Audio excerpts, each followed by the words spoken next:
Yeah, welcome to night 2. It is the FIM Monster Energy Motocross of Nations live.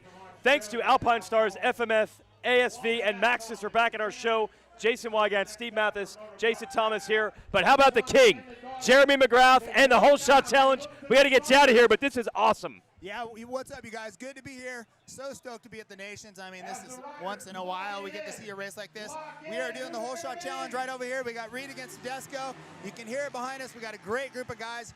Should be fun. We have not done it in front of a crowd like this, so it's pretty exciting. This is something cool. You've done this at a couple of races now, MC. Listen, you were a great starter. There's no doubt about it. Yeah. And I don't know who did this bracket, but you're going against Jeff Emig in the first round. Another great starter. Well, that's what I'm saying. Yeah. If it's your contest, couldn't you rig it to do somebody worse than Jeff Emig? Well, I mean, what am I going to do? I'm going to pick RC? I mean, Yeah. well, I don't know. Well, we just saw Reed take Tedesco down. Yeah. We're trying to go error correct here. Okay, right? A little fair. bit. We got right? Reed Tedesco round 1, RV and RC round 2, Bradshaw Stanton round 3, and you and Emig round 4. Yeah, exactly. So hopefully I can get through that. We're doing best 2 out of 3. It's double elimination. If I don't win 2 races out of 3, I'm on the trailer. It's your contest. Yeah, my game, my rules. I better do well, right? Yeah, there you go. You got to go? No, I'm going to be leaving right now, but you guys make sure you tune in, check it out. Thanks. Oh, yeah, we got the drone coverage. Thanks, I MC. hope I don't see you guys very soon. Yeah, that's right. It means he's still in it. This is one of the coolest innovations, and he has done this at a bunch of other events. I saw it at King of the Hammers, the off-road trucks and off-road bikes, but they threw this together. We're lucky that they got legends in it tonight. But they'll pull randoms out of the crowd at some of the other events. We were saying before you got here, Weege, you think this will get competitive at all? You think? It probably already is. You think? Oh, well, listen, I've already hung out with RV today. He's upset. He says Jeremy's bike's Prado's bike, and it's lowered. Yeah, and they got a this and factory that. bike allegedly from McGrath. And RV saying my bike. Yeah, it's a whole thing. Think how far we've come. These guys, a lot of these guys didn't like each other at one point in time. Jeremy and Jeff really didn't like each other. We've come so far in the last 25 years. We're going to unwind all of that here tonight. And we're seeing a screen right now. So it looks like Reedy won the first 2, so he advances to round 2 against Ivan Tedesco. So there we go. There's the first winner of the night, Chad Reed. Okay. Who was on this show last night. That's RC. Who was That's that? RC. RC and RV. Bradshaw? Somebody took RC there. RV's, no, that is, okay. Well, maybe the brackets are not right. Hey, man. Hey, man. Oh, thanks, buddy. We Appreciate literally it. have just fans coming up on stage. I don't even know. Yeah. All right, there we go. Hey, we're doing a show. Hey, I appreciate that. Yes. So anyway, the McGrath Whole Shot Challenge, thanks to Monster Energy actually for putting that together. Great way to keep the crowd entertained. You got Rocket Rob Bitus hyping the crowd up behind us. Oh, so we have RV and RC going right now. So RV is running 100? I don't know what's happening. Yep. Why is he doing that? Yeah, I don't know. All right, because so while OMC's 2, so he couldn't be also 2? Is right? It's a battle of number 2. Is this AMA rules? No, most definitely not, and not FIM either. No. All right, so we're going to talk also what happened today on the big racetrack. Yep. The one with the actual start of Ironman Raceway. Breaking news, everybody. The Lawrence brothers out of Australia, factory Honda, very good. Oh, they win a lot of races, Yeah, and today they won their classes, JT. These kids That are checks really out. good riders. That checks out. Really, like, we knew they were going to be good. Like, last year, track they really, I don't even know if Jeff had. Carmichael just got a win there. Yep. I don't know if Jet had ever raced a Mountain before, and they go in and they win for the first time ever. Now they're coming to a track that they have been extremely successful at over the last 5 years. It feels like it was a little inevitable that they were going to be great. It's a good thing that they're not great riders and great starters. Yeah, and they're on the same team and the same team. Yeah. And Kyle Webster got a factory Honda HRC bike. And they've never raced here before. Like. Oh yeah, it's going to be tough to beat. But we got the guy whose job is to figure out a way to beat Team Australia. Absolutely. We are actually joined by Mike Pelletier, AMA Racing Director and Team Manager of Team USA. You guys had the Dax Tech, the 35th gate pick. What's the atmosphere over there? Ended up 5th overall today. Dejected, confident. Where are we at? Confident, for sure. Confident. Yeah, 5th's a lot better than 35th, right? Okay. So we're going to take those wins and go in, and those boys rode really hard and really great. And It's hard starting 35th on that gate. It's somewhat even depending where you're talking, but Yep. you know, like we saw in RJ at the end, you can also pinch off pretty quick. So. Yeah, what was the strategy there? We saw Eli go outside, and we've seen starts pulled outside, but then RJ went inside. What was the strategy talk with that? We really wanted to try to beat him up that inside on that open class, and we just got pinched at the end. But I think he came from near the back to P13 like half a lap in. He was just on a dog mission. But because there was inside gates open for Eli. There was. But Yeah, there's 3 open. We kept him outside. That's where we wanted to go. Yeah, okay. And Justin Cooper just absolutely yanked it from out there, too. Yep. He did. So we're watching MXGP qualifying race highlights. Tomac started next to last. We watched him out of the gate. Jet Lawrence, Ken Roxon got out front early. Did I hear that Tomac's whole shot device came up early? It did. Popped as soon as he let the clutch out, it came off, and it threw him off. But he salvaged what he could, came back to 9th. It was a great ride, that group. Yeah, and you could see it immediately as soon as he didn't get the jump. Ruben Fernandez cut across. Yeah. That was it. Like, as far as like Eli's chances of running at the front effectively were over when Ruben Fernandez cut across that front tire. That's the difficulty of the bad gate pick, right? You're subject to one little thing going wrong. Your race is going to be effectively a lot harder. Yeah, there's Tomac working his way forward. You see, he's the number 4 this weekend as the MXGP rider. JT, you call these MXGP races all the time. That class specifically is really fun to watch. Jet 1, Roxon 2nd, but there's so much talent in there. Well, that MXGP class is stacked. World champions everywhere, and it's really every country's best. That's what you're getting. So it is a really difficult ask, and that's what I was so worried about Eli Tomac, because in a normal race, had he been in MX Open with a bad start, he can move forward a la RJ. It's a lesser talented class than that MXGP. So for Eli, you're up against, like, you're going to move through Febvre and Geiser and champion after champion. Like, it's just a really tough thing to do. So I think getting inside the top 10, while I'm sure he wasn't thrilled about it, it was still a salvaged ride. And Ken Roxon rode great for 2nd. As far as the track is concerned, I actually talked to Hunter and Jet Lawrence on another show about an hour ago, and Hunter said the track feels way different than the National. Either it's other riders and the lines they create, or the prep, or the weather. What are the American riders saying? Does it seem like normal Ironman, or is it an adjustment? I haven't really talked about it, but it does seem a little different. I think it's all of the above that you just said, kind of all combined together. Well, but we had Blue Crew races this morning with 65s and 85s, so I don't know how much prep was done with that. Right. And then I felt, the guys I talked to said it's harder packed and more slippery than usual Ironman. Yes. So maybe not enough water, or I should say not as much water put down.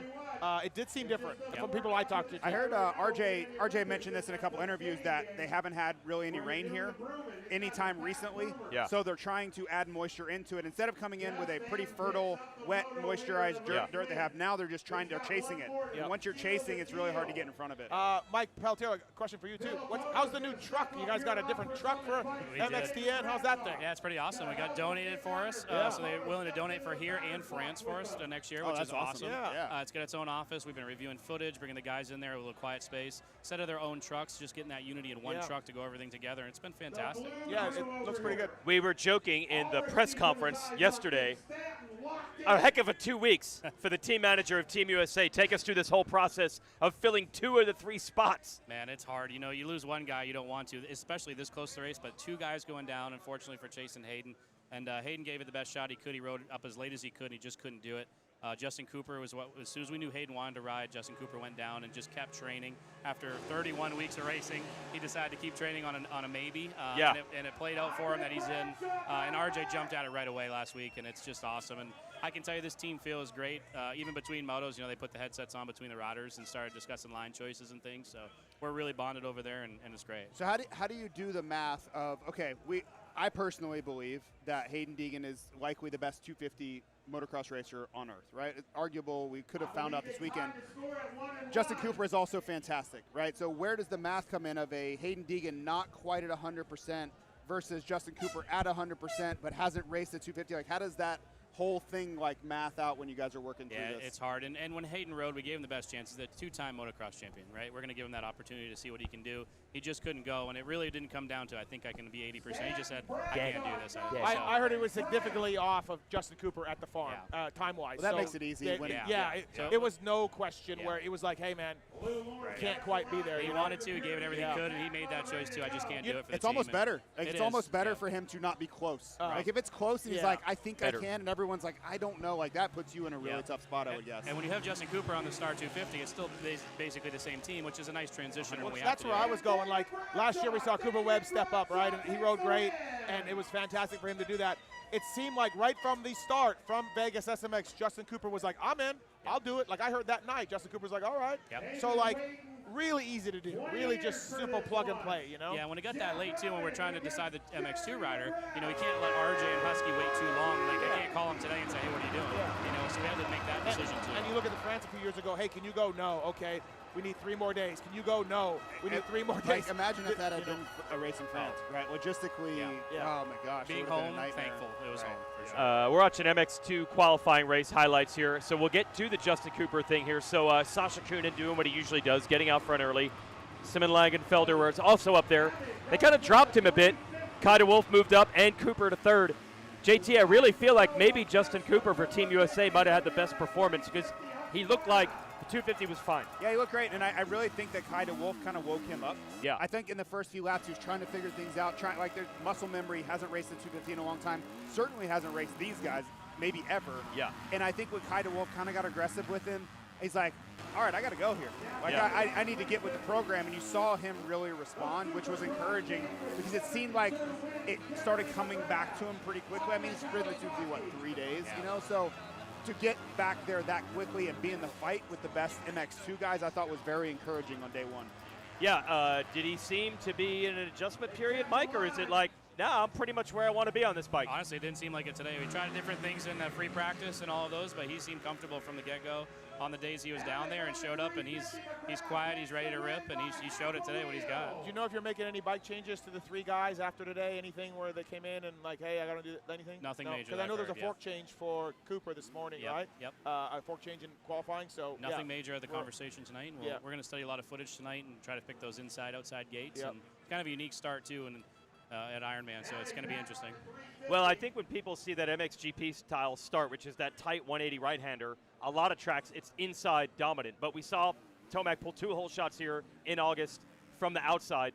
And talking to some of the inner working folks on your team, they're like, no, outside gates, because of that berm they built up, that might end up being the place to go. Yeah, and when we saw 35th, none of us really panicked, right? Because it kind of plays into that favor. That choice is when you start seeing 1 or 2 or 3 gates left on the inside, that's the choice like we tried to make with RJ. But those wanted to go outside like Eli and Justin Cooper, and it worked. So overall, Mike Pelletier, man, you're happy with the team's performance today? Like, very happy. Is it as expected, better than expected? I think as expected. As expected, honestly, okay. Yeah. I know they're going to rip it, and they're going to keep doing that tomorrow, and I know they're going to come in swinging, and it's going to be good. So an interesting question, and you may not know, maybe you haven't had this conversation yet, but you know the way this race is structured, you're going to have to make choices about who gets what gate.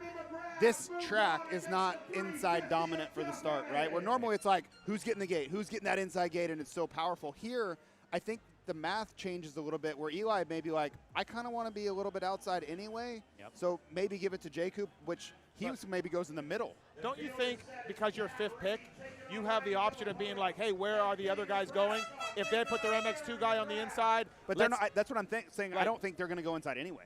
Like, I think the middle is kind of where you want to be. Well, so it's more of like, who do you want to give the middle? Pick, depending on who gets first pick for other countries is how I would react. Like, and being 5th pick is almost nice because you're like, okay, who's going here? Maybe you'll say differently, but to me, that's what I would do. Yeah, and it's hard because sometimes when you get down there, then you see who's lining up where, right? And you don't know until that point. So we got all the footage of the starts. We're going to dissect that overnight, and we're going to sit with the team tomorrow and kind of come up with that best decision. But to your point, we saw guys, you know, in some of the GPs, they start lining up in order down the start line. 100%. You don't see that here. You got guys going by the box. You got guys going inside. They're all over the place. I was kind of thinking it sets up nicely for Eli because, and not that we're talking about Team Australia, but Hunter falls in this game. They like to drift outside on the start. So if you're going to be outside anyway, with a 25th pick, it's a pretty good setup. Yeah. Like, right? It doesn't seem very. It doesn't. 25th gate. Right. 25th pick. Right. It doesn't seem very right. punitive in that way. Yeah. Speaking of starts, McGrath eliminating Emig in the whole shot challenge. Yeah, got him. All right. So Emig's parked, and we'll see what the next matchup is. Maybe we'll get we should have been keeping track and marking this. We should have been marking the winners, but we know. Okay. We have Reed, RC. Oh, RC1? Oh, it just Bradshaw mentally you did it. And McGrath. Okay, very good. Yeah. Good. Well done, JT. True professional. JT, I thought, to me, obviously there were some standouts, but Lucas Kunin. Yeah. I mean, he fell twice within 100 feet, and he But this is what he's been doing. He looked. I mean, we knew he would be good, but to me, I'm like, that guy can run with Jet. Not beat him, but that guy can run with Jet. I think. Like, he was impressive. I mean, the first moto of the final GP, he won by 20 seconds. Yeah. Right. Like that kid is the real deal. Now, whether he can beat Jet or not, that's going to be a question we ask. I just say every run with rider. him. I'm just saying run with him. Right. But I think if anybody was wondering, like, yeah, but is he really that guy? Like, today's performance coming from a first turn crash through the pack, passing Eli the way he did, like, he's going to be in America sometime and do a lot of damage My here. knee hurt watching that crash, though. Holy smokes. Oh, wow. Jeez. Yeah, but man, did he come through. He passed Eli coming through. And I don't know, JT, we've been talking about this all week. I don't know how many American fans even know of Lucas Well, I Kunin. wrote, Weege, you edit this article, but I wrote it, and I said there are going to be a lot of people asking all day long, who are those Kunin kids? Yes. All day on Sunday. Yes. And we're already starting. The MX2. And that's the thing. I think everybody's like, how do you solve Australia? But you really don't know who you're going to be battling in this race. Right. It's not just Australia, I can tell you that. Just like we saw Eli coming through, those classes are stacked. Yeah. Like, it's Yeah, tough, man. you know? Yeah. It's a battle for the podium. Absolutely. Like, I mean, Koldenhoff went out today. I don't think he races tomorrow, so that maybe takes Netherlands down a step. But, man. Well, they're pretty much out if he can't go, right? The battle's going to be on. And shout out to Everts. Everts was closing back in towards the end. He's fast. Yep. You know, Belgium's tough. No, Belgium's going to be Belgium's really tough. probably the sneakiest team. Yeah. Like, that nobody was really thinking about. Everts on the big bike, but, like, realistically, you should have. You had a guy that can win, has won a lot of MXGPs, a lot of MX2 races. Everts was the wild card, but if Everts rides like he did today, there's no reason they won't be in podium contention.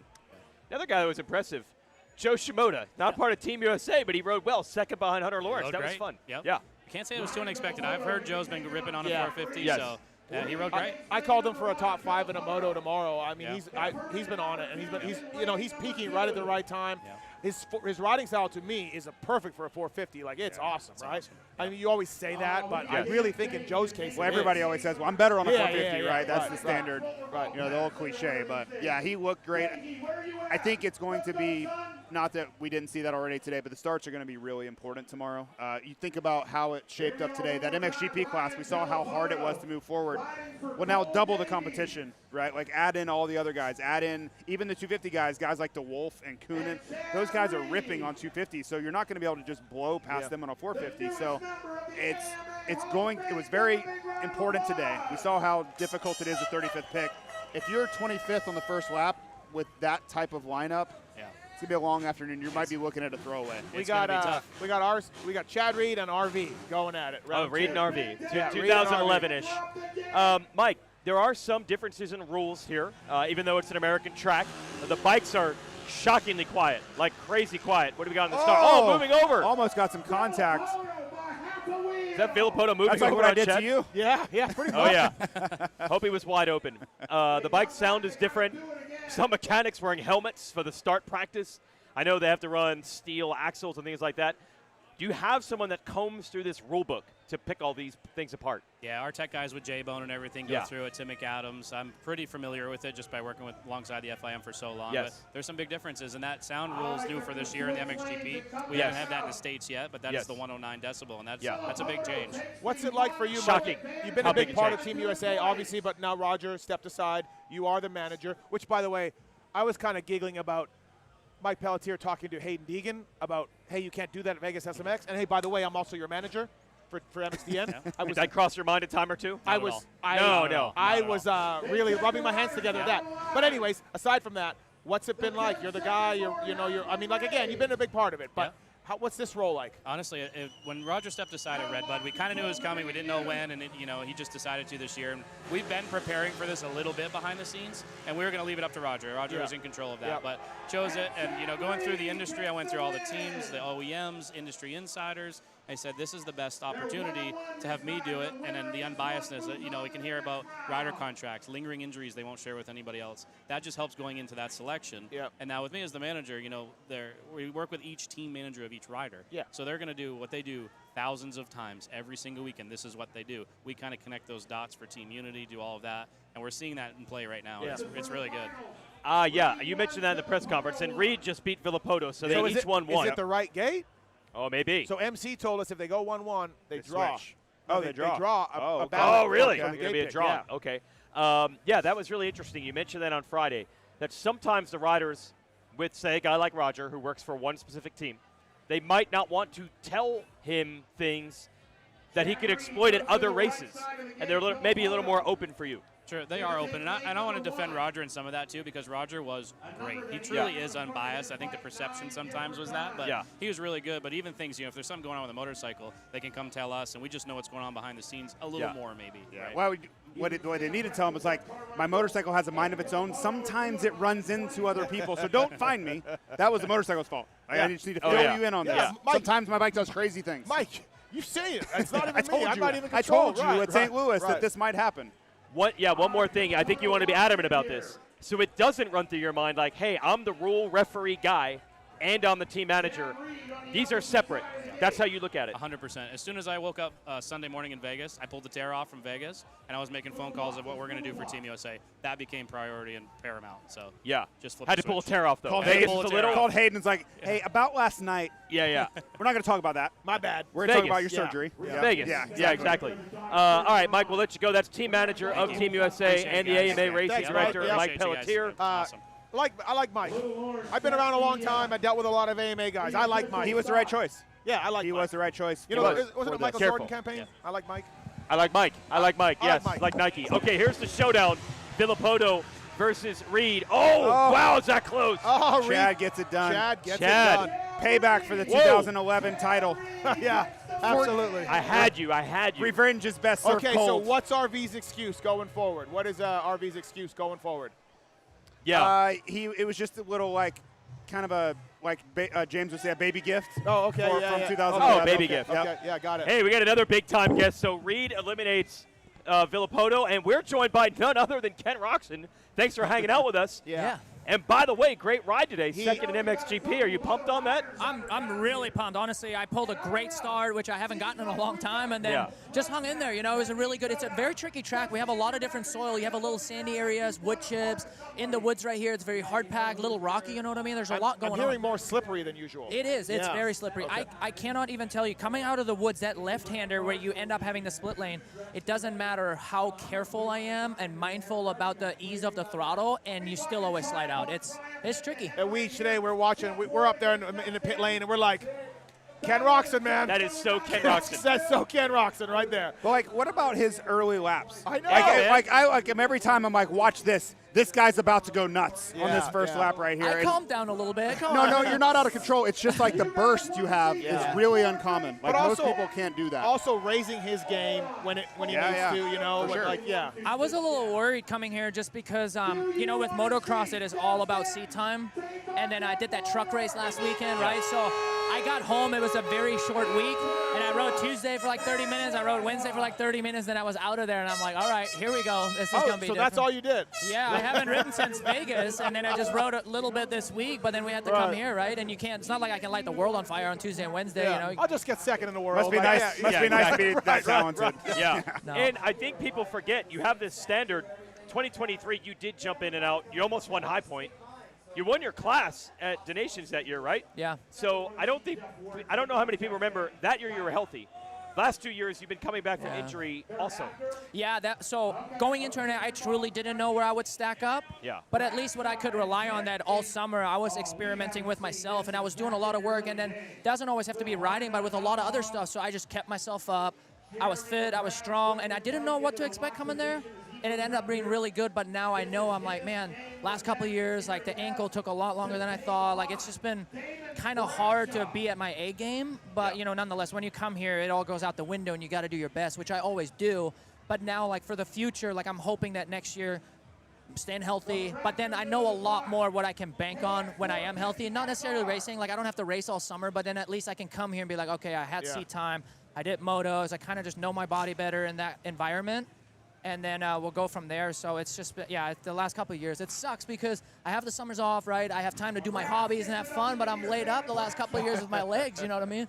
So it's been a little bit annoying that way, but I guess that's how it goes. Not a lot of surfing? Not a lot of surfing going on? No, I stepped on the board a few weeks ago, like once I was able to again, but other than that, no, like I haven't really done any of my hobbies. He's probably like the face of Suzuki motorcycling globally at this point, right? Like MotoGP gone. He's, of course, the face of Suzuki motocross. Like you're the guy. Suzuki Motorcycling, this is the guy. Yellow Magic. Yellow Yep, Magic. you're Yellow Magic. Yeah, I Yellow knew it was Magic. coming. But we're getting excited because we've heard about the Japanese coming to visit, hanging around. Does that get you excited? No, absolutely, it Yeah. does. And they were here during SMX, which I didn't do any testing because I was in between races. I liked my bike. I just left it the way it is. There's, testing coming up, but we had to kind of get through SMX and like all this stuff going on, destinations. It's been a really busy time the last 5 weeks. And then once we're past that, and of course I'm racing some WSX, but there is going to be, some more testing going on with stuff. But it's just, it hasn't been the time yet to really throw that in. I really need a chunk of time of being home. I need to step up my game when it comes to training still. Like there's a couple of levels I want to go up, but for me to be able to do that, I have to be home, do my thing, kind of get miserable, get tired, keep going. There's just a certain way to go about it, and I haven't had that time lately due to racing. So, I got some stuff up in the plans, but I kind of like winging it too a little bit. There's So, like, with Suzuki coming back, if there's one area on your motorcycle that you could say, like, this would make me, and obviously not specifics, but, like, this would take me to a better place come January, where do you feel like you could be better on with the motorcycle?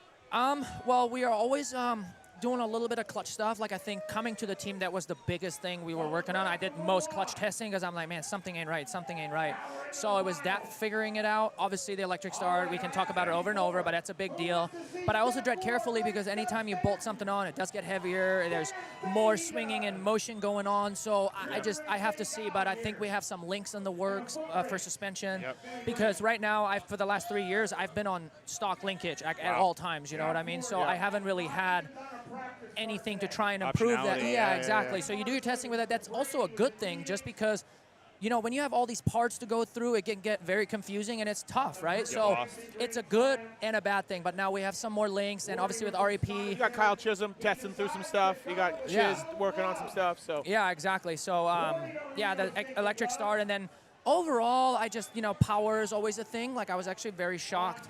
A couple of years ago, I put a stock motor in there, and I was expecting it to be kind of close to what I had, just Not close. Oh, my God. No, not it wasn't close. Because, I don't know, some other brands, like what I know from the past, the stock bikes have gotten so fast. So then make it faster, and then tuning it right with mapping is sometimes what you need in your pocket, and we're a little bit maxed out with our stuff, you know what I mean? So I would like maybe a little bit different power sometimes. There's so many ways to go about it. Yeah, move it around a little bit, do some mapping stuff. So I think it's a little bit of, not everything, but kind of, we're still testing clutch stuff. And I assume you came with two 30-minute sessions. I'm sure you came into this with sort of a Unadilla base, whatever you race with.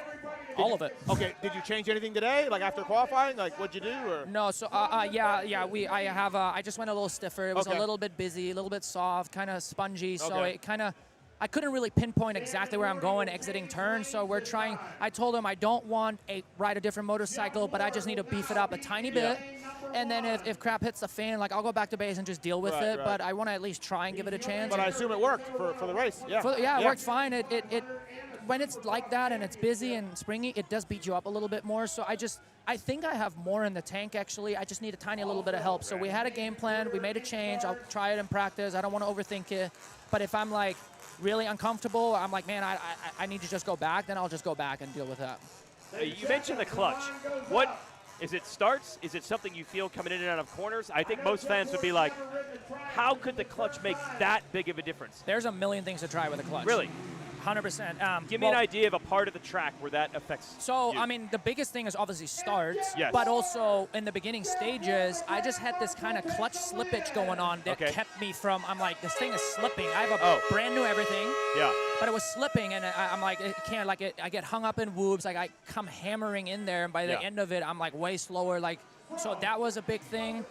And then, basically consistency on the start, like, there's just still some things every now and then that are inconsistent, but I honestly had that problem on I think the Suzuki actually lately, it's probably the most consistent I've gotten it, but no matter what team I was at, the clutch was something that I feel like is the most inconsistent. We had a super cool, at Yamaha when I was there, we had a super cool little top hat with a screw in it, and you can change your release point, by moving the rod in and out, and that's something the riders would jack with a lot. Yeah. Just on different soil, change the release point, Yeah, and you got to say, too, before coming back to Suzuki, I was on hydraulic clutch then for a long time, right? So I feel like they're more finicky with bleeding it, and, you have air in it, and just like, I don't know, I wasn't really keen on it. And I do think that the cable clutch for me, I've gotten used to it, but you know, with the little clutch arm on the bottom, like there can be little inconsistencies, and when you have a leverage difference like that, it just makes a massive difference on the pole. You got plates wearing, you got a heat, you got the cable wearing, you got everything, aluminum wearing, all of it. You know, there's a different way with clutch plates. Like there's so many setups you can do,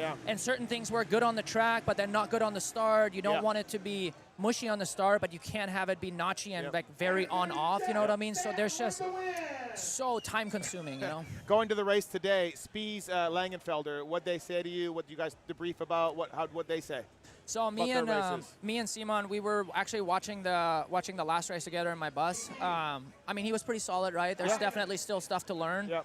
With Max, because I've been busy, I haven't talked to him, but he's struggling with, he has some kind of, I guess, infection. I had like an opening or a wound or something, and it kind of like, he struggles with that a little bit, but I haven't actually talked to him after the race. Hopefully tomorrow he'll feel better. He'll have one day under his belt, you know what I mean? I think things come a little bit more naturally tomorrow, so I'm sure we're going to do a little briefing in the morning and just, you know, make sure everybody's good on the same page. Right. Saw some grudge races back here. Stanton called out Tedesco. Battle of the Triumph. Stanton putting Tedesco down. I saw that. What? Yeah. What? Took him 6 down. times. Giving him some years. 7 times now. He's 60 years old. I mean, he's a lot older than Tedesco. Yes. But getting it done. And now McGrath is called out, I think, Is that our RC. So I think McGrath wants RC. Are we, Kenny, you want to do this? You want to jump in? We'll get you a Suzuki. You better get that clutch dial. I mean, I don't know. I had a good start today. I'm going to leave it at that. Leave it at that. I'm going to go to sleep with that. yeah. This could be a dumb question. It's not the first time I've asked dumb questions, but you're behind Jet Lawrence, and he's the best rider in the world, I think, anyways. What's he doing that maybe frustrates you where you're like, that little bugger? Where was he pulling away a little bit? What was he doing? You Anything? know, I for the most part, I feel like we were yo-yoing in the beginning because I had an area on the track where I was really good, and then on the other half of the track, he kind of pulled away. But honestly, the biggest thing, I haven't done the big jump on the finish line like at all because I didn't race Ironman this year.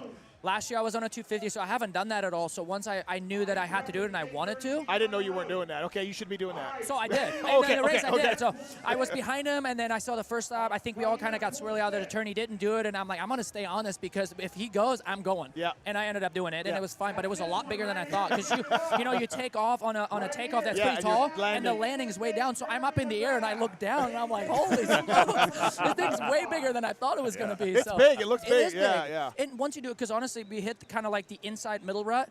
You kind of case the double, and then from then on, it's kind of just wide open and like a little pull on it. So it ended up being really easy. Yeah. But, I mean, it's kind of everything that we have, at least for me. Okay, yeah. Wow. That's the thing. Like, you guys are all close to it. We've seen moto after moto where you or Eli or Hunter even are right on his wheel. So it's not like you're seeing anything that you're like, wow, I can't believe that. No, I actually, one of the things was that I could end up doing, but like all these little triples up here, he was kind of tripling, hitting the rut, but I also saw that he was making mistakes, and for me, they're very blind jumps, right? So I'm like, I'm just going to double and single. It's a more consistent, safer bet, so I ended up doing that. I also saw him doubling, and I see that in the national Doubling across the corner. Doubling across the corner, but I'm like, it's also very blind. And he almost crashed a couple times. Yeah, he kind of jumped into the berm right there. So I'm like, I'm mindful of that too. So I'm like, I feel like I could pull it off if I wanted to, but I just didn't in practice. I'm going to check out the angle again because I don't want to take off thinking I'm turning enough and I'm not. So just a way to go about it. And there's just a couple of things I didn't want to pull the trigger because I didn't want a chance making a massive mistake. So, yeah. I was wondering, and you haven't done the 2-day format much in a long, long time, but is there a little bit of, hey, it's Saturday? Is there a little bit of that? I don't know. Gate drops and I go, so it doesn't really matter. Okay. I think if anything, it'll help a little bit. You kind of do a little 25-minute blowout, and I think you'll actually feel better tomorrow. So. I asked Kenny about the SMX series. He's like, I don't know. I just go where they tell me to, and I race. Yeah, that was hilarious. yeah. So I'm like, okay, all right. Times have changed. Like now, seriously, I want to go race, and then I want to go home. So it's like I don't think about it. I don't know. Tell me where to go. Do I make money? Okay, I'll be there. Yeah, right. pretty much. Right. Sometimes it's good to keep it simple. Yeah.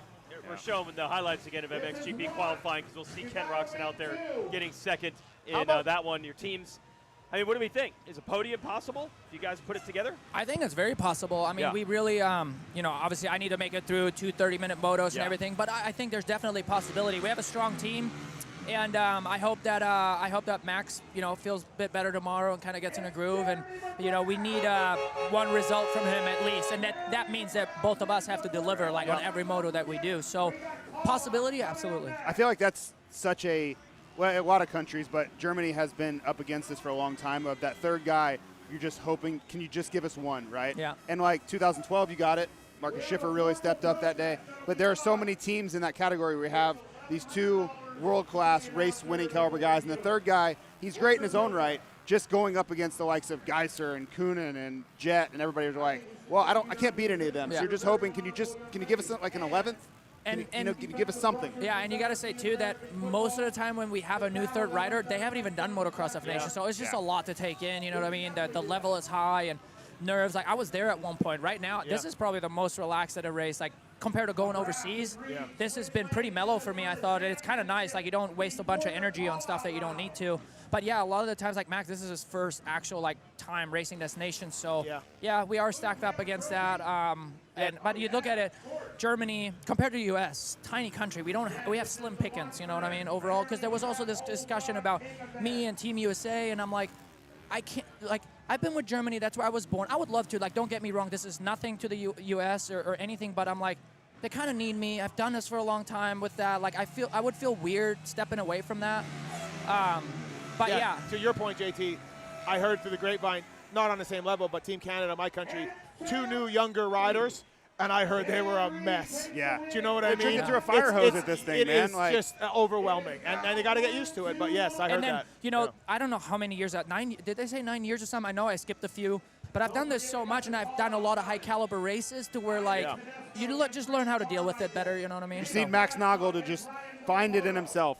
Oh, I asked 40-year-old Max I Nagel. asked Kenny about Nagel. He's battling something, but I think if he fixes it, we can get him back. I mean, he raced last year. Okay, yeah. But that was a brutal track last year, though, too. Like, the ruts, the downhill, like, for anybody that's... It looked terrible, honestly, guys. As a rider, I was like, I would never want to ride this track Landing in ever. the ruts. The step downs, the big step downs in the ruts, dude, even myself, I'm like, you got to be kidding me. Like, this is not good. And you had rain on your goggles probably the whole time. Yeah, England, I mean, what do you expect? Yeah, exactly. So it was actually McGrath called out Chad Reed, and I think they're 1-1. Okay. So they got a grudge. But who third won the whole showdown. thing? I don't know. Okay, it's just anarchy, man. Okay, now we're just calling people I out. want to see this bracket and who wins over here. But we just So when those guys BSing with it, is there money on the line? Or No. are they Trophy. No, but does it MC need said to be? there's a trophy and none of them need any money. That's what he said. I guess I get that. Good to hear. Yeah. I mean, does it matter? Are they going to turn too serious anyway? Right, yeah, exactly. Right. Immediately. But it could be $5. You just put Something. I don't think McGrath has been beaten. So if anyone's really? going to win, if there is a winner, it might be MC because I haven't seen anyone beat him yet. As I said, RV's very upset about the bike, and there's a rumor that is a full factory Kawasaki. Just a rumor. Well, it'd be the only time that bike won this year. Proving it's fast. Are they all doing starts on the same bike? Are they each? No, whatever bike they brought. So Oh, I think okay. a lot of stock bikes. McGrath might have a hot rod there. But you know what? so- He's McGrath. Let him do it. Yeah, it's fine. It's his event. He's the king. All right, let's watch this. McGrath versus Chad Reed.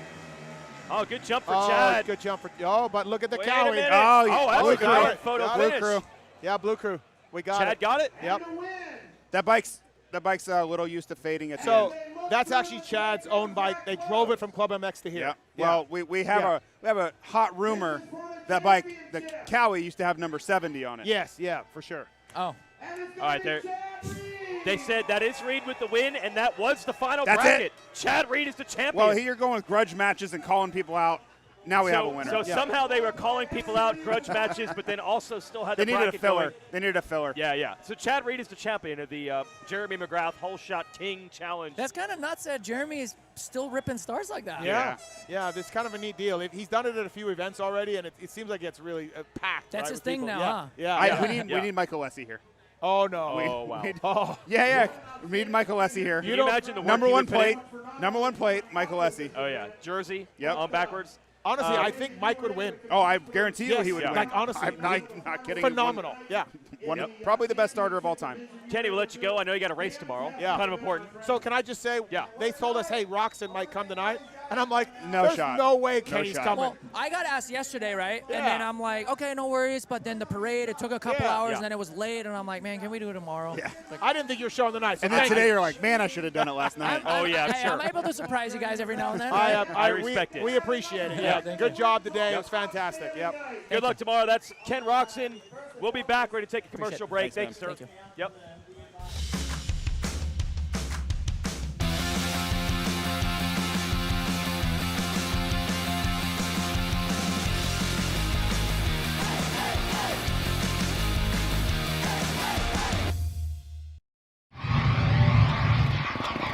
We've chased checkered flags through dust, rocks, mud, and worse.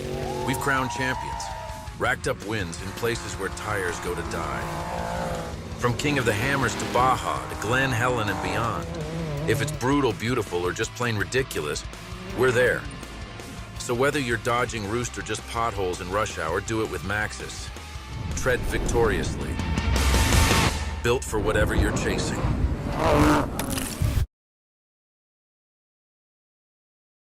What do we got? 8:30, right? We need our sound. Hey, we're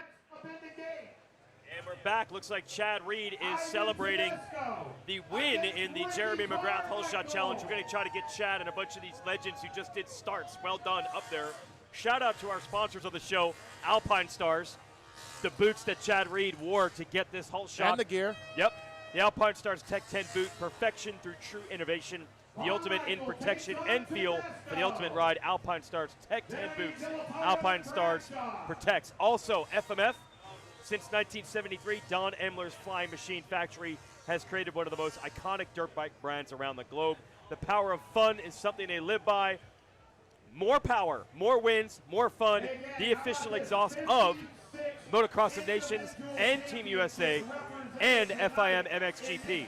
Over 50 years of American power with FMF. We thank them for backing the show. And Maxxis tires, developed by who? Steve Jeremy Matthes? McGrath. Jeremy McGrath. He has him on that bike right now. Not bad. I mean, he got second, but that's still pretty darn good. I mean, Jeremy's given up about 10, 15 years, I'd say, on Chad Reed. They've chased checkered flags through dirt, rocks, and mud. They've crowned champions. They've racked up wins in places where tires go to die.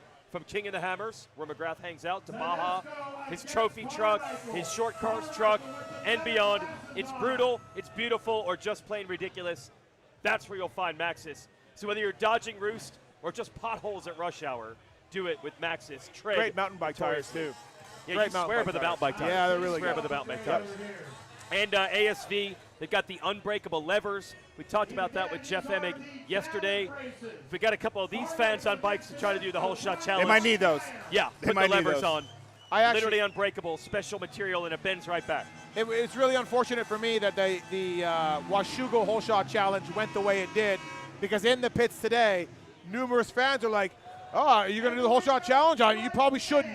You probably shouldn't." You know, they're going to get a lot of snide remarks about my whole shot. Well, the best skills. thing is that yeah. if it had gone the other way, all of those remarks would be coming from you at me forever. Yes, yes, for sure. So I will take this. I'll take this alternative. I really feel there's pressure on all the riders to perform tomorrow. But JT going to bed the night before that whole shot challenge, the pressure that was on him. Very nervous. Yes. And I had some Aussies yelling at me, 78%, give it a little more.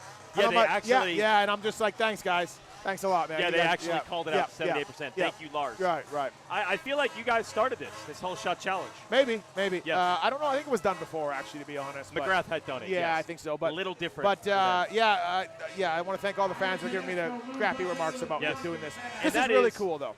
That is part of what makes this event what it is, and I think even the three of us respect that. And then if you're Jenner Hunt Lawrence or Eli Tomac, there's a lot of fans that come here that don't go to these races every weekend in America. So when the race is held here, I think all of us realize there are a lot of fans that are not just here to watch the three motos tomorrow.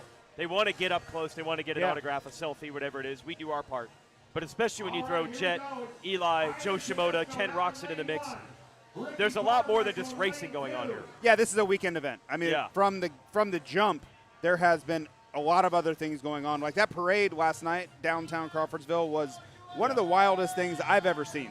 So I think we're not even into Sunday yet. This event is already a success, period. It's already a success. Who we got here? RC just RC taking Jeff Stanton to task. Wow. And that's Triumph on Triumph, so that's equal equipment. RC versus Stanton, love it. Stanton told me, we discussed this yesterday, they did the parade in town a couple times when he rode for the team, but him and Wardy just rode their bikes, of course, in the parade. Yeah. From the track. Pretty standard. Yeah. We have highlights from the final qualifying moto today, which is the open class. Hunter Lawrence in there. And believe it or not, Hunter Lawrence got a good really start. Yeah, amazing that he got a good start. On the throttle. Yeah, right. Yeah, you don't think he was 78? No, probably not 78. So he got out front and pulled. I could not believe the lead he had at the beginning of lap 2. Well, my guy, Guillaude, I was like very stoked He's running for defense. Guillaude. He's running defense for Hunter. And then I'm like, oh no. Valentin, if you want that second Cowie spot, we got to do a little better. He wants that factory We ride. got to do a little better. He was good early. He was good early. But then Joe came through, and Landerin came through, and, RJ came through. So our guy Guillaume went backwards a little bit. Hunter is on the number 3 he saw out front. There's RJ Hampshire on 6. Bad start for him with a bad gate pick. Came through pretty strong, though. He did. I still question that very inside gate. Yeah. We very rarely see that work here. It always seems to pinch down on the inside. In the end, he overcame it, got back into the top 5. All is well. I worry, like, if that comes up again tomorrow in any way, I don't think that inside's going to work. But all in all, great ride from RJ. And the biggest takeaway from today, I think, was that now the gate pick won't deter the USA. Whether we win, get on the podium or not, the gate pick won't be the determining factor. Shout out to that gear, too. RJ stuff looked really good. Thanks. Yeah. The team did a great job. Really, really did a good job on that. Hunter, you're right, though. Well, not even with Jet, because Kenny kept him good. He kept him honest. Hunter put on a clinic. He did, Hunter man. put on a clinic. He And was again, gone. it's not as deep as MXGP. Well, it's a different field. I know, Yeah. but it's still, it was impressive. And showing you more highlights. So Hunter Lawrence goes on to win. Joe Shimoda finished 2nd. And here's what's hilarious. So Hunter had to go do TV interview.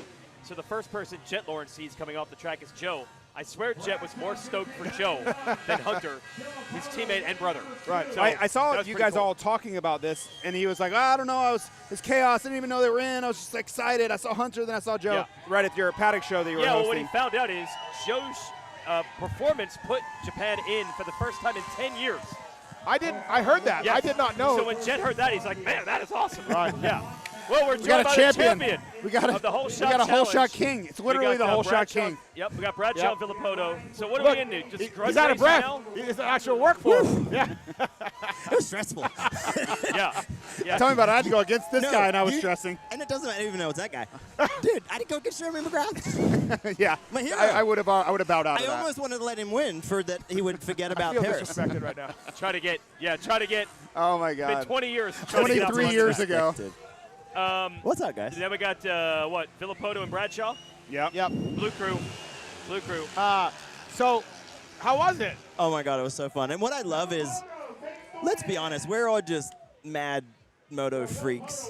There's no other word for us. We love it, and you can just see like now they're picking battles. Like Yeah, they're like, just still out there like, going. one-on-one, like, I'll take you It's on. over. Like they're like, Yeah. hey man, we're gonna cut the lights. Like no, 2 more. Yeah. And so it seemed like the right gate was a little better, or no? We were The just right sorta- one I think was a little Okay, better. all right, it seemed like it, yeah. It was it seemed like it was just more consistent. The left was good out, but then it was weird and it was off cambered, and so you kind of fought it a little bit Okay. more. Yeah. How hard is it to keep the front down? Like I haven't done a start without a starting device and again, in a long time. Oh my God! And then you had to do blocks, and you had to try to get everything up over the front, and it was challenging. It was like old school, new school, which is kind of what they're trying to achieve. How's the clutch? Yeah, clutch and again, that's probably the biggest thing. Like that last one, doing repetitive starts. As soon as I come back, I try to shut it off, let it try to cool down. And the last one, you could just kind of tell like you're trying to flick the clutch, and it was like there was much feel less anymore. clutch. Yeah, like the clutch was going away. Wow. But I mean, And you beat a factory bike. Well, we hear. Well, you beat a factory bike, so good job. it got real. When did I get here? Thursday, and I see his bike sitting in the Cowie rig, and obviously I've been around the Cowie rig a little bit this year, and I see Oscar, and I look at this thing, and you can tell. I mean, come on. Right. The forks are all the way to the handlebars. The thing's lower than it ever has, and I'm like, what bike is this? Right. Like, just tell me. He that. wouldn't even be able to jump the it's- jumps out there. It's our race bike, and I'm like, yeah, thanks, bro. Yeah. But you took it down. You I took him did it. down. It's Yeah. More It was, NHRA funny car than dirt bike Yeah, at this point. yeah. And it got serious. Let's Did be you honest. do any practice? Did you do? And just Oh, only just here. here. Okay, all right. Well, because I cleaned my bike and put a tire on it, I wasn't gonna get it dirty or wear out my tire. What's cool is it really does. I mean, Stanton is, 15, 20 years older than you. He's got to be at least 20, I think, and then I think Wardy's even Yeah, up and then there. his RV a little younger north of than that. you. Yeah, so it's kind of like in the group, it's probably Wardy, Stanton, Bradshaw, Jeremy. Maybe even Bradshaw and Jeremy are close. About Yeah. the Bradshaw's same. a little older. Bradshaw's Jeremy's- younger than Jeremy. Oh yeah, Which that is makes sense. insane. It's insane when you No, think you're about right. it. You're Yes. right. Yeah, you're Jeremy's That's the 10 craziest years. stat in moto. Yeah. Jeremy's 10 years older than me. Yeah. Right. So And then, what's cool is starts. I mean, you guys are able to battle each other. It's not like we need to have an age bracket. It's close. So I did the launch of the off-road Tech Air system almost 2 years ago with Jeff Stanton, and it was the first time I got to ride motorcycles with Jeff Stanton, and it was really fun and cool. But dude, he was crazy, like straight, like wheelies, crazy, like just like off the charts, like talk about like taking risk and willing to set airbags off. Like he was up there. So I got a real quick introduction of like Jeff is the real deal. I ride mountain bikes with Jeff Ward in California, and he's nuts. You can't keep up with him down a hill. So just these guys are who you want to be when you're that old. Well, you know? I mean, here's where They're my heroes. Here's where JT tells a story about when we went to Stanton's place in Michigan. Oh yeah, I mean, the guys Nick Way and I went there 2002. This is JT, like prime JT right, career. so think about like, and it sounds crazy, but Stanton would have been like early 30s then, because he retired at like 25, right? So he was still in his physical prime. We weren't thinking of him that way. We're thinking like, oh, this guy's older than dirt at this point, right? Because he had been retired for 7 years. He smoked us at everything we did. Dirt bikes, bicycling, running. And at the end of the day, he's like, you guys want more? And we're like, not really. Not really. He'd been retired 7 years. Yeah. 7 years. We're like, no, man, I'm toast. Nick's like pretty much done. Takes off all his clothes, dives in the water like we're swimming across the lake and back. And I'm just like, is this guy serious? Like, 100% Is serious. this guy serious?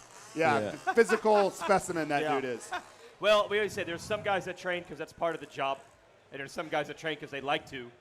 When you finally were done racing, what direction did you go? Were you like, finally I can stop this, or like, no, I don't want to stop this? Which one are you? For me, it's really hard. Yeah. I hate it, if I'm honest. Okay. Like, I hate going to the gym and saying, I'm going to go to the gym, I'm going to work out. But if somebody, like, if I jumped on and, like, I would sign up for the travel and the training schedule tomorrow because I enjoy doing it. Yeah. But I hate thinking about doing it. Like, going and doing it on my own and making up my own schedule, I'm going to do this, this, and this. It's like, God, shoot me now. Like, imagine trying to, that like, part's not fun. Imagine living your life But needing to work around his schedule when there is no schedule. Yeah. Right? That just means I right. was in a perpetual waiting zone at all times We're every day. He sounds like my wife. Having the same problem. Yeah. We got Stanton over here. Chad, congratulations. Oh, thank you. The champion of the Hell Shot Challenge. Let's Have give it fun. up for Chad Reed. Chad Reed, taking everybody. everyone down. Oh, yeah. Also, multi-time Motocross of Nations winner. Yeah, but Yeah, also sorry whole about shot. We had him Yeah, on yeah. last night. We Right. talked about it for a while. Yeah. Don't worry, we covered it. We Moto need to do wins. this more often. This was fun. I time. enjoyed it. We love it. It was cool. We love it. See you guys. All right, thanks. See you later. Thanks, Chad. Yeah, two-time moto winner, actually. Yeah. I didn't even know that he raced in 2000. Yeah. But he was still based in Australia. Yeah. Let's bring in six-time here. We got Jeff Stanton. Just mean mugging. Yeah. Mean mugging. I'm right. We a didn't do anything, man. We I'm didn't do already anything. intimidated. Scary. I'm already intimidated. So what I think is so cool about this whole shot challenge, we're figuring out ages here. Between you and Villopoto and everybody in between, there's a pretty big gap. But when it comes to starts, hey, it's just even Steven. Technique, we don't forget it. Yeah. You know, you just re-enter it a little bit this past week. I did a bunch of starts. I'm not gonna lie. So you just all right. you familiarize. Shocking that he came you in prepared. Familiarize yourself. You got to be in the ballpark. But listen, you're not gonna beat Jeremy and Chad at their own game. Okay, they set their bikes up for this. There we go. There's no rocket science there. We got our ass kicked, but listen, this is it's all fun. Everybody had a great time. It was cool, and we took bone stock bikes out of there. They were smoking like the big dog, but we made it work. We put on a show. That's what we're here for. You guys have fun watching the whole shot challenge? Oh yeah. Cheap Heat. We had a few talking to destinations yesterday with a bunch of riders. RJ was one of them. Wardy was one of them, and we talked about you. And in 1990, you had to do what you had to do to get that win. And this is something that Wardy was talking about. You do what you do. Absolutely. I did it 2 years in a row. We were at the parade last night, and I was standing beside Roy Jansen, and we did parades back then. Yeah. And it was, dude, if you weren't at the parade was epic. It was awesome. They hit it out of the park. They hit it out of the park with the parade. Yeah. But Roy Jansen and I was talking about that. They put on the board in 1990 on the last lap take this guy out. Okay? And so I took this guy out. Dirk Gherkins. Dirk, you know who it is. Dirk exactly. Gherkins. And I took the guy out. We won. Okay, I go back up to the podium, and this guy was 250, big guy from the home country. He ready to kill me, dude. He was ready to kill me. Rip me off the bike. I'm a lover. I'm not a fighter, okay? Ripped me off the bike, and Roy Jansen, Dave Arnold got it all handled. Multiple years. The next year I had to do the same in Valkenswaard. So you do what you got to do. You do what you got to do. The enforcer. He's the enforcer. Well, at that time, the streak was ginormous. Yeah. I don't want to be on the losing streak, guys. Yeah. I don't want no part of it. Yep. So you do what you got to do to make it happen. And it was an honor to race the ones that I did, and it's just cool to be back and be a part of this. Dude, I'm 57 years old, and to be a part of it and still talk and ride, and it's awesome. That's great. I got a question I never even thought of. That's as high pressure gets, going into that moto and then during that moto. You are known for one of the great pressure rides of all time, digging out that Supercross title in '92. Did the Nation stuff help you in other races here? Because I can't imagine any pressure manages to match that. Dude, there's a ton of pressure. You know, when you're going into that last race and you're behind and they got everything calculated, and then you wad it up in the first turn and you start last, there's pressure.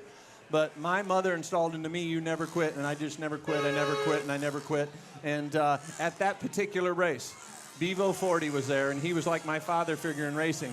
And about halfway through the race, you know, he's clapping. He's, okay, 3/4 through the race. Bevo was 350 on the hoof then. He was a big boy, okay? And at 3/4 of the race, he's jumping up and down, okay? And I'm like, I tell people the only reason I won that race and we won that year is because of Bevo 40. 3/4 of the race, he's standing on the track, he's jumping up and down, and now he's starting to point, okay? Bevo and I did everything together. We were best friends. And the last lap, Bevo's like, and I knew what that meant. Okay? Yeah. I knew that this elbow had to hit that guy in the chin. Oh, my gosh. You know what I'm saying? Yeah. Back somewhere quietly. Yeah. And so we came over the finish line. I was in front of him. The place didn't go nuts. The place went crazy because I came around first. But it was those are the races that you'll never forget, and they're special to you. And that's why we do it. You did Valkenswaard, you did Sweden, then you did Germany. Was there one favorite for you? My favorite one was Germany. Okay, the first because one? I was there with Wardy. And I always looked up to Wardy. He did it 7 of them. I mean, come on. And honestly, David Thorpe was an idol because he's a multi-champion there. And I had to race in him, and I was all nervous, and I was at 250. And I was just unstoppable that day. I went 1-1, won everything, and we won. We won before even the last moto. Everybody won, and so that one meant the most to me. It was my first one, and I had idols and racing with Wardy. And were you looking for a awesome. 7th gear on that track? I mean, holy smokes, dude! It was asphalt hard. I rode hard pack tracks, absolutely terrible. But that day the bike was awesome. I was awesome, and so that one's really cool. But Valkenswaard, the last one I did was awesome. So. Awesome. All right, we're going to take commercial. Thanks, Jeff Stanton, for stopping by. JT, we're going to let you go as well. Absolutely, He's got work to do tomorrow. Always awesome to have Jeff Stanton, who's become He's a legend. Mascot for the sport, man. Always a great time. Buy a Triumph, everybody. Buy a Triumph. Jeff Stanton, everybody. We'll be right back.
There's a. All right, we're back. Wow, we're live. We're back. We got more guests. We're live here at Ironman Raceway. Live. I love it.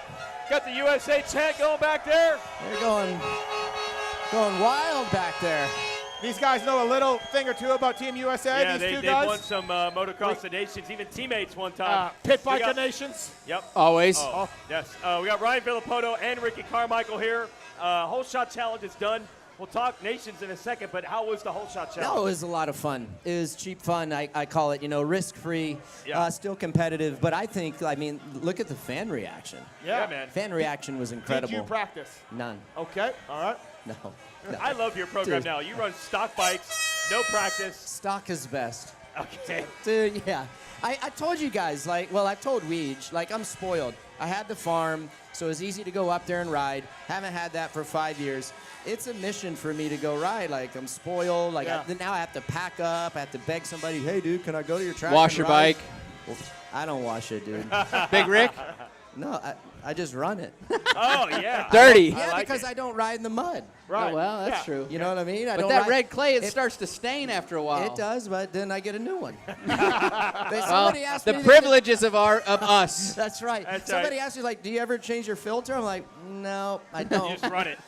Run it. If I got some free ones, I probably would, already oiled, ready to go. Yeah, we could probably work that out. Yeah, of course we can. I think that could be done. How was it for you, the whole shot? Dude, it was a blast. To bring us all together, we had Stanton, Wardy, myself, RC, multiple generations of just racers. To get us out on the gate with the amount of people here at this race, number one, is super special.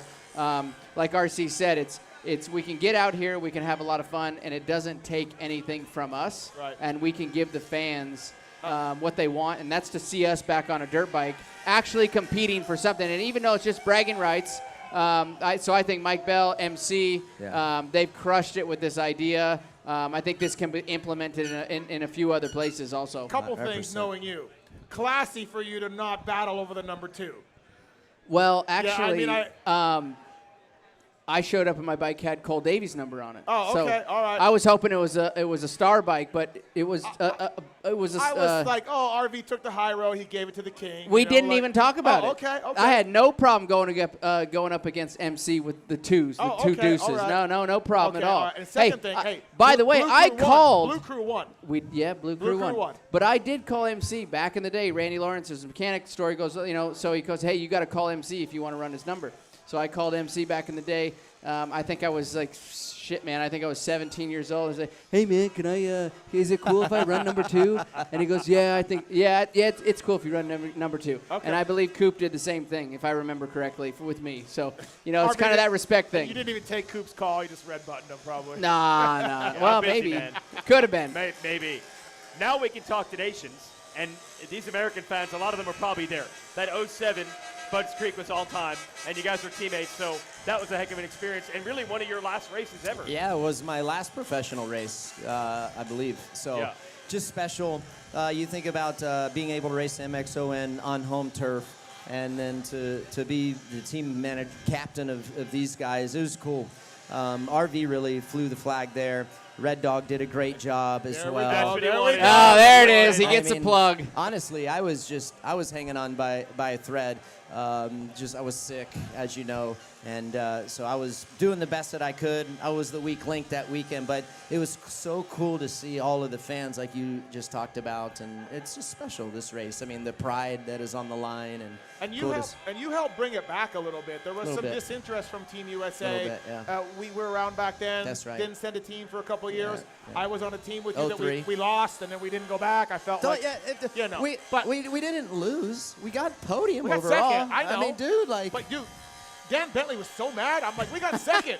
He was so mad. Anyways, you really helped kind of rally I feel like back then. You helped rally guys. We got to go back. We got to go back. Well, because we were talking earlier, Weege and I were like, dude, my first couple years, my first year coming in the racing, I wanted to win races and I wanted to be picked for MXoN. Yeah. And I felt like that buzz had kind of went away. And so to finally get to the stage where I feel like riders really want to have their name in the hat to be there for the most part, that's special. That's what it's about. Yeah, I really felt like you were a big part of it. Yeah, thanks. It was fun. And RV, for you, I mean, the 07. 07's like insane. People, I'm with you a lot. And it's just like, dude, Budds, like, you're like, yeah, all right, let's talk about it. But, like, that is really all your accomplishments, all your rides, amazing. But Budds Creek, MXDN comes up for you all the time. Yeah, I think that's the most. 4 Supercross championships, 3 Outdoors for Lights. That is the race that comes up the most. And I think not to plug Yamaha, but we do a great job at it, just to say this Blue Crew race that's happening here, like RC said, you brought it up, of like, we have to breed it into the younger generation what this race means and how special it is to be picked in the future to go here. So, right, so Yamaha does a great job with the 65, 85, and 125, and that's where it starts. Right, so I have 9-year-old boys, and it's like, hey, Motocross of Nations is the spot. It is the biggest. Yeah, Supercross Championship's great, and that's what pays the bills. But to be selected to come here, it's very, very special, and to get outside of the country to go race, which I think, no offense, but like we're doing a good job today. But it's awesome to go outside of the U.S. and race, and we have the, it's a tough battle outside. I think we have the home field advantage at this point. Here this weekend, and I love the atmosphere that this race brings. Yeah. And we talked to Jeff Stanton about pressure. When you first went in 06, that was your first year? 06, yep. Were you almost like oblivious to that? Were you almost so young that you didn't notice that, or did you feel that first time? Okay, so perfect example. I had heard about Motocross of Nations, but I wasn't taught what it was and what it means to go and to support the United States of America and carry the flag and be that guy. But I do now. I'm 37 years old, and it means a ton, and it carries so much weight. And this race goes down in history every single year, regardless of who wins it. And every team tries to win this race, and everybody needs a little bit of lady luck at this race. It never goes smooth, no matter how you slice it and what team you're on. And I feel like the riders from other countries ride better at this particular event. It brings the best out in everybody. Right. That's right. It really does. Meaning a guy that in the MXGPs at maybe 5th every week, and they'll go out and win a race at MXoN, and you're like, how in the hell is this happening? Yes. Right? But it's like RV's point, it's just that special. We had Chad Reed with us last night, and I said, look, winning a Supercross title or a motocross title must be awesome feeling and all of that. But me as a guy who's gone to a bunch of them and used to race or whatever at a crappy level, I can't think of anything cooler than winning a moto at the Motocross of Nations and being like, yeah, man, everyone is best in the world here, and I just whooped ass. I think as a rider, that must be an amazing feeling to win a moto or go 1-1 or all of that stuff at a Motocross of Nations. It's special, but I think for my experience, Steve, I feel like standing on the podium with your team was more special than the moto. Like, because I really felt like it was at the end of my years, it was all about the team. Right. And like I said, a little bit of lady luck. Yeah. It takes. We each of us have 2 motos, right? Yeah. And that's the biggest thing. And I've been in situations where it's crunch time, and maybe we don't have those 2 motos, and rely on the very last moto from one of us. So it's very tough, and that's what I love about bringing the AM situation into this. Is we're breeding that love for the country here, and that's never been done before. Outside of Buzz, St. Jean Angeli, maybe your next favorite? I think so. Yeah, St. John's probably you and Ryan Dungey and Buzz every Baggett. one of them are super special. To be invited, number one, like RC said, I want to be invited to that race. Did you win every time? I've gone 4 in a row. Here we go. You had to ask him. Yeah. Well, I'm just saying. I mean, if they had won in Redbud in 2022, he'd still be on the last team that won. And he would have been telling us about it, too. Yep. Yes. And he won Pit Bike Nations 2 years as well, Team USA. Yeah. Well, it happens sometimes. Hey, I show up for the country, and I know RC did, and Timmy did, and everybody that is here this weekend, they're showing up for their country, along with everybody that's been in the past. Like, this race means a ton for everybody. How, looking off today, the Australian brothers, they're good riders. How does USA beat them? Hey, man, I think that we need a little bit of that lady luck. Okay. We know that Eli has the steam underneath the hood. Jay Coop rode well, and RJ. It comes down to having, those motos come together and click. But it's going to be tough regardless. I don't care if you have going in the best team, period. You make one little mistake. Yeah. It could become a problem in the end. They're going to have to do everything right and need a little bit of luck. Everything right. Yeah. The Australians are It's tough. just that tight. We're going to let you guys go. That's Ryan Villopoto, Thanks. Ricky Carmichael. Let's You guys hear are it the for these best. guys. What do you guys think? Woo! Yes. There we go. I got a little great job. Thanks for doing the whole shot challenge as well. We got a little GoPro track preview we're going to show you here. This is Jeremy Seaver, who is nice enough to go that. Thanks, RC. Thanks, RV. Title 24, everybody. One of the better podcasts out there. One of the better ones. It's a lot of competition. A lot of competition. Track preview. I'm going to bring in Jeff Emig a little early here. And so this is what the Ironman track is like. Now, what surprised me is the riders saying it feels a lot different than even the Ironman National, which wasn't even that long ago. Hunter Lawrence saying it's probably different riders who ride it differently. Steve, you mentioned Blue Crew Invitational with the 65s, 85s, and 125s out there. And then also the weather's a little different. It's hot today, shockingly hot, but it was ungodly hot when we were here in August. So that makes a big difference in the track prep too. So a lot of the riders, yeah, it is really fast. A little bit shallower. So we got Jeff Emig and Jeremy McGrath joining us here. There we go. What's up, you guys? Woo! First round, Jeff Emig, Jeremy McGrath. Here we go. Yeah, straight away. Right Just away. straight into it. Yeah. Yep. Yeah. You guys are doing a documentary together now. You got that coming out. You got the Whole Shot Challenge. Have you seen the clips yet of the doc? I haven't, no. Oh, so yeah, we've got the banger of all banger documentaries called Moto 90s coming out probably beginning of the year. It is, yeah, it's something what we've collected. Jeremy and I partnered on it. Is there much Club Rubber stories? That what happens at Club Rubber stays at Club Rubber. Never mind. So we dive deep into our rivalry back in the 90s and the competition that we had. We both were brutally honest about each other and sort of where we were at then. And we have got just the most amazing content and I can't wait. color that's going to bring people back to the 90s. And we think we got Which something special. we know everyone loves the 90s, right? Yeah. Come on! Yeah. 90s are their time right now. We gave each other a real good license to go like, hey, let's tell it like it was. So we have some good stuff coming. Adam and the crew are doing a great job. We got a lot of great interviews, so thank you to everyone who's been an interviewee for that. I mean, we have a lot of footage. So the we're digging back on the archives of all the fun races we had. It's really about the meat of our rivalry. From 93 up to 99, whatever it was. Yeah. But yeah, we're having a blast with that. So it's good to be here tonight. These fans are rowdy. How was the Whole Shot Challenge? We're gonna make all these current riders so jealous that they didn't race in the 90s because we had a good time back then. What were you riding in the Whole Shot Challenge? What were you? So I was on my 350 MUN Racing Husqvarna. Yeah. Right, you need another about halfway down the track, he'd shift one more gear, and it was like, each time, That Cowie power, Oh, here we go. Hey, Reedy just said the same thing about the Yamaha. Come on. Hey, Fro. Yeah. He's an ASV athlete. You guys want some swag? Jeff Emig's going to throw it out to the crowd from ASV. Oh, shit. We got the unbreakable lever. He's supposed to be unbreakable. Thanks for ASV for backing the show. Yeah. And just in case anything got crazy out there in the Whole Shot Challenge, you might need the unbreakable lever. If he fell over, he would have put a new one on. So you guys did the whole bracket challenge. Reedy won. We saw that. But also there was a bunch of call-outs. Yeah, it was cool because I think Bradshaw was racing Tedesco. Tedesco was RC. Like there was guys calling each other out there.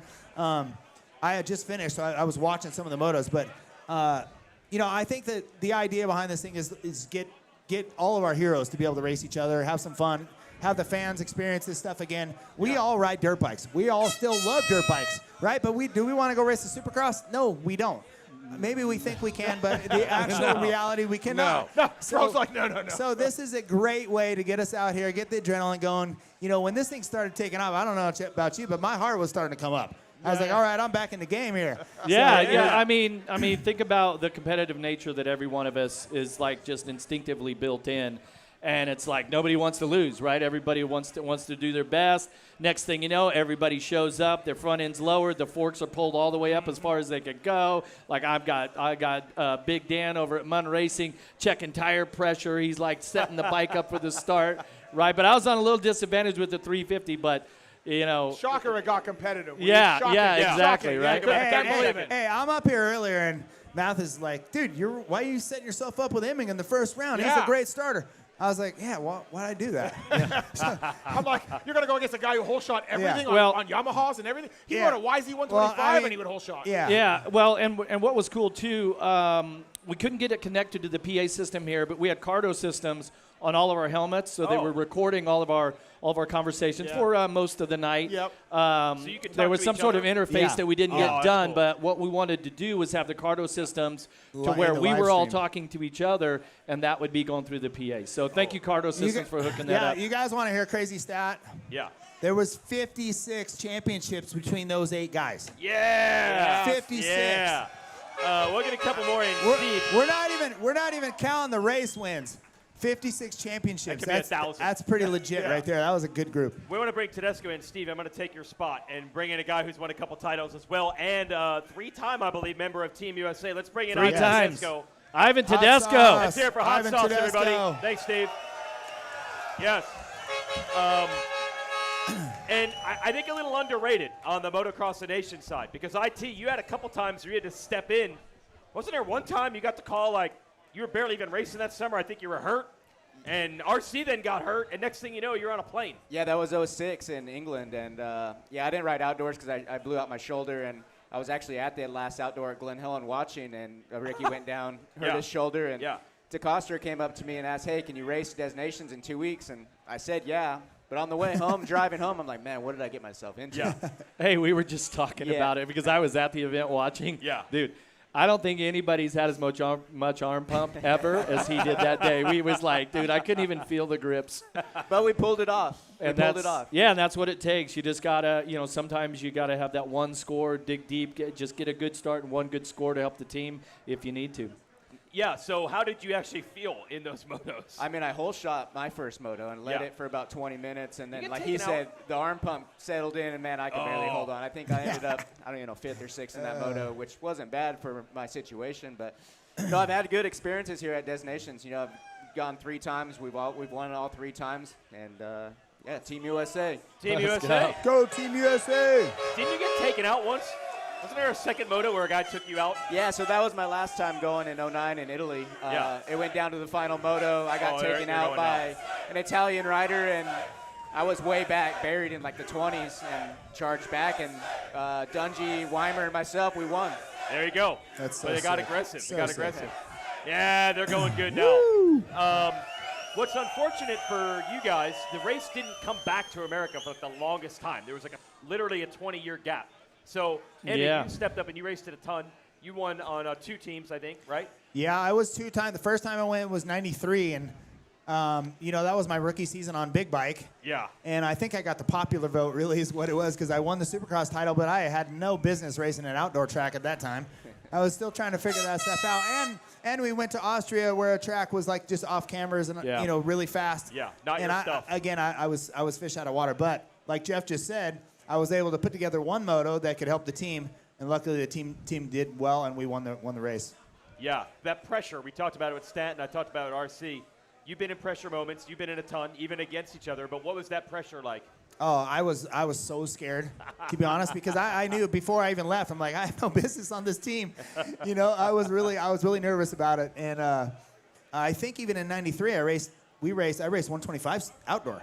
Yeah. So it was an outdoor race. I had never even rode a 250 outdoor. Yeah, and the track only had a 20-rider starting gate, so we had to. So I was on the 125, so I was second row. Did you start behind Kudrowski in the last race? Yes, but we had a good spot. Remember, we were on the inside. Yeah, we were not bad. Second row start. So yeah. So you just smoked on the 125. Yeah, It was getting hammered I was the whole certainly time. I was certainly the weak link on that one, and to get away with a win, I was like, woo. Kudrowski rode his ass off in Yeah. the final race Yeah, he and got a saved us. score that, like, literally, there were so many times where, a lap or 2 to go, you need one more pass, and you just find a way to make it happen, and that was one of those races. And me, that day I was on the 125, so I'm done racing for the day. I'm watching. So you just got your fingers crossed, like, come on, Mike, one more. Yeah. You were in that spot in 05. Yep. I've talked to a lot of fans, international fans, and they really look at that 05 one as like the return of Team USA. There have been on and off years, not winning, not even going. So that experience, I think, really launched a whole nother win streak, and you were on that squad. Yeah, because we didn't go after 9/11. We didn't go until 05, and Wyndham, Carmichael, and myself were on the team. I was the 250 rider, and My first moto, I got the job done. I was top 250. And then second moto, me and Tortelli got into a mean battle, started smashing each other. Really? And I went in for the kill to just like end it, and I took him out. But when he fell, his leg went in between like my tire and the swing arm, and it jammed. Like his leg got stuck in my bike. We're sitting there trying to pull his leg out of my bike. I mean, we were buried by that point. I think I got 30th that moto, and I thought I blew it for the team, but luckily. Carmichael and Wyndham got the job done the final moto, and we won the overall. So same thing as what Jeff was saying. You were just sitting there. There was nothing you could do. All you could do was watch. Yeah, he was still in the pits trying to get Tortelli's foot out of his swing arm. Dude, because it got that gnarly? It just got that gnarly. Yeah. Well, it just escalated. Like, hey, dude, these guys slam your ass. Yeah. They do. Oh, yeah. Yeah. I mean, for the win, we're going to do what it takes. Yeah. Do what it takes. There's one, 2000, Langston and Pastrana had not raced each other yet, but everybody's building up this drama. They started hitting each other in the qualifying race for no reason. Oh, yeah. They're just on a straightaway, and they just turn. Yeah. And I'm like, so, yeah, you're saying the aggression actually comes up at this race. Oh, yeah, and especially like in the 90s for Jeremy and I, there was very much of USA against the world. It was almost like, there wasn't a lot of European riders that were riding here, and it was Team USA had won. My first year, we had won 12 in a row, right? Yeah. Or 11 in a 11, row. You were going for 12. And then 12, and then 13. And they were like, they don't care who wins as long as the Americans don't win. Yes. That was the vibe, yeah, right? That was definitely the vibe. Yeah. I mean, during the streak, it was like you said, there wasn't a lot of guys from there racing over here at the time. So it wasn't this mixed thing. It was more U.S. guys. And when we showed up, we were certainly the enemy. And to win that long, people were like, dude, we got to do whatever it takes. And so there was some smashing going on. Yeah. Had a little easier in 96. We talked to Jeff about that last night. 96, a little less pressure on you guys? Yeah, I think 96, I was feeling a lot better outdoor at least. We had probably one of the best. I mean, we know about the best team from 86 or whatever, but we had probably one of the most dominant races ever in the Motocross of Nations history. So, and we had fun. That track was sick. Huge jumps. Super fun, and we just had a good vibe. We all crushed it that day, and it was awesome. Yeah, Steve Lamson rode the 125, Jeremy's 250. I got to ride the Kawasaki 500 the only time that I rode it, and I only got to ride it like a couple times before we went over. For some reason, my memory of that event was that it was super easy. Yeah. Like I think we pretty much dominated. It's just one of the motos I crashed. I think Marnique Bervoets was the guy. He passed me, and I caught back up and passed him. But I had just a little tip over. But for the most part, we all pretty much dominated. Lamson killed it. Jeff killed it. And I had a couple moto wins, so it was good. Yeah, and it's crazy just to be like, oh, yeah, it was kind of easy. Yeah, I know. Winning the nation. Winning is easy. Losing is very hard. How was that 500? I mean, we had a stacked team. That team was stacked. Yeah, and it was great because the first moto is the 125 500. And I talked to Lammy before the race because him and Sebastian Tortelli were the two champions. World champion. World champion and U.S. champion. And Lamson, if you know Lamson, when it gets competitive, he's like in it. I said, look, dude, I'm probably going to get the whole shot. If you guys are battling it out, I'm going to let you guys do your thing. And so I'm out front riding, doing my laps, and here they come. I'm more worried, more interested in watching their race. Like, I'm out riding my own race, and they come by, and I'm watching them. Then I picked up the pace so I could stay close to them to watch the finish. And I remember, it's like, think about the mentality of that. That is insane. It's just, you had a huge lead. So it was a good. Nothing to worry about. We talked a lot last night. We had RJ and Wardy on here talking about battling all year, then doing everything they could to help each other at this race. That 96 year, you guys took the title down to the wire, 2 weeks, 1 week before that? Maybe 2 weeks. I think it was remember. 2 weeks. So what was the vibe like at the Nations? Listen, I've been asked this question. I felt good about it. I was fine. Yeah, of course you did. Yeah, right. Yeah. No, it was certainly respectful, and then, hey, we're on Team USA. Yeah. I felt like, and some time had passed, and okay, hey, now let's go get this done. And then along with Steve and the rest of the team members, we won that trophy. I can tell you this, from after the race, we had a blast, right? Yeah. We were charging around, having some fun. Oh, that's going to be in the documentary, actually. We got a lot of stuff from the dock, so it's going to be fun. Oh, yeah. I don't remember it. There's been some good after parties at those ones, too. Yes, there has. Yeah. We don't want to go into those stories. No. Yeah. But is it like almost an end of the season type thing? It is. I mean, you know how it is. Supercross, outdoors, it's such a long grind. And if you get picked for Motocross of Nations, you typically have to keep that training going for a month or whatever it was. Yeah. I know 1 year was a whole month. Yeah, so it's time to have a good time. Especially if you win, I mean, it's time to party. Yes, that's one of the fun parts. I don't see my bike. Going to be doing that. Huh? I don't see my bike anymore. Bike might be gone. Oh, it's right there. Only a few minutes to wrap this up. IT, what was your take on the whole shot challenge back there? I really didn't know what to expect because I heard no lockdown devices. I haven't done that in 20 years, right? Every time I raced, we had a lock. So, I mean, it was interesting. It was cool to race. I mean, these guys were my heroes growing up. So being around these guys, dude, it was awesome. I was glad to be a part of it. I love how the age doesn't matter for starts. You don't need a bracket. It's all about the same? Yeah, no, I feel the same. I mean, just like what Ivan said, he looked up to us. I mean, we looked up to Stan and Bradshaw, right? Bradshaw's a little bit younger than me by just a little bit. So weird. But he was already way more advanced than I was at that time. So I used to look up to Jeff and Damon and those guys. So when I started putting this group together, I was like, man, we got to get all these guys that we all loved, you know? So, again, what a great group. I thank you to Monster for putting this on with us. I mean, Kawasaki for giving me a bike. I mean, that was pretty cool. I don't know what I would have done without that thing. That was nice. I mean, and then Jeff Ward suits up, didn't have gloves. His boots were too small. He just jumped on one of the Triumphs. He didn't practice or anything and goes and races Stanton. Yeah, and wins one of them. He seriously did. He didn't have any knee pads. He didn't have any gloves. He just and it's like but that's Wardy, dude. He's so badass. Wardy. What is he? 60 plus? Over 60, I would think, right? Yeah, I would think. That's pretty impressive. Here's the other good part about that. Stan built one of those greats. He's been doing 50 starts a day for 2 weeks. Yeah, and Wardy just hops on. 50 starts a day for 2 weeks. Oh, my gosh. So Wardy's a badass, man. Yes. He just got out there. And we want to get him in the group, you know. We want to take this thing on the road, have some fun with this thing. And it's really just about some fun bragging rights, you know. Stoked on it. I mean, most everyone out there was running the paddle. I had the paddle on there. 50-50. Max's paddle was I think so, yeah. I definitely have learned something. Paddle, maybe slide my forks up. Yeah, I didn't do yeah. any of that. I think I need to do some of that next time. You know what time it is, boys? What time For me, is it is Miller time. It is Miller time. Miller time. It is time Yeah, to live they the like that back highlight. there. I They need like that back somebody there, to yes. get me a Miller Lite. Corey, Jerry, you over there? You got some Miller Lights going? All right. It's going to get pretty fun up here tonight. Thank you guys for doing it. And I'm going to say it in the air. Here's what I want to see happen. At one of these SMX playoff races or a Supercross, I want to say in the broadcast, it's halftime between the motos. I want to have the Jeremy McGrath Whole Shot Challenge as part of the show with these fans at a race. I want to say it on the air. So we put some pressure on people. Hey, look. Now we're going to have to that's start the goal. testing again. That's the goal, yeah. We're going to all show up with drag bikes. And Oh, stuff. yeah. It would turn into that, right? No, Oh, yeah. We're going to have to put some rules on it eventually because Right. that's what's going to happen. These guys are way too competitive to not Oh, change yeah. their bikes a little bit more than we did tonight. Again, but just stoked that MX Sports, you know, the whole crew around here really gave us a lot of leg room to get this thing going. I would like to thank my crew over there for helping us out. Yep. Big Scotty Bell for busting that gate every night.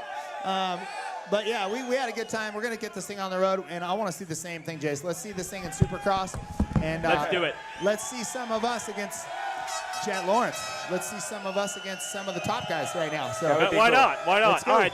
Thanks to Jeremy you, guys. McGrath, Ivan Tedesco, Jeff Emig. It really is Miller time for Jeff Emig. Thanks. We got the drone shot. I want to thank our sponsors, Alpine Stars, FMF, ASV Levers, and Max's Tires. Oh, you even got a And Miller. I Monster like it. Energy for helping put on the Whole Shot Challenge back there. It has been really fun coming to you live both nights. Thanks to the boys at Vurbmoto for putting this whole thing together on the backside to make sure it worked. And everyone that makes the event run, it's really good to see the coming together. They're getting fired up now of In-Front Moto Racing who runs the MXGP Series, and everyone in the AMA, Pro Motocross, and MX Sports side. And the people got what they wanted. 3 great champions, the USA chant. We got to shut this stage down to get ready for the Moto Rave of Nations tonight with DJ Judd. Thanks for joining us. Thanks for the folks at Verb for putting this on. And everybody enjoy your racing tomorrow afternoon.